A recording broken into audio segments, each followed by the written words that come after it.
Когда гипотеза становится теорией, когда она объясняет, увязывает между собой разные факты и еще обладает предсказательностью, может что-то предсказать. А геологические факты не увязываются с этой теорией.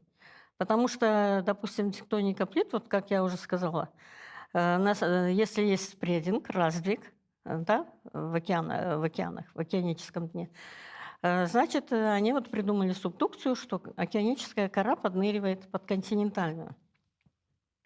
Но этот механизм был придуман для того, чтобы объяснить, что диаметр Земли остается постоянным. Но, тем не менее, Он расширяется. Земля расширяется. И расширение Земли это признают не только большинство сейчас ученых, но это и с помощью космогеодезической съемки это подтверждено.